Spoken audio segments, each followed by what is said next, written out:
2013-cü il nə idi? Bu ildə baş verənlər nə idi?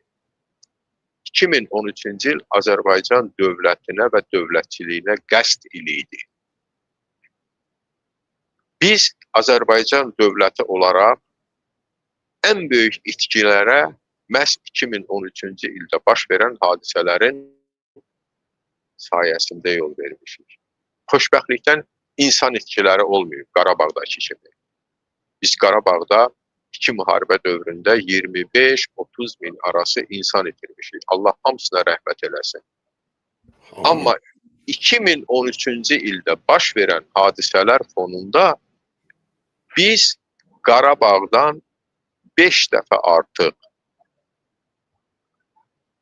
az qala 5 dəfə artıq, lap dəqiqlik üçün deyək, 4 dəfə artıq ərazi itirmişik. Harada? Xəzərdə. Təəccübləndiniz? Təəccüblənməyin. İndi mən sizə detallı şəkildə hamısını izah edəcəm.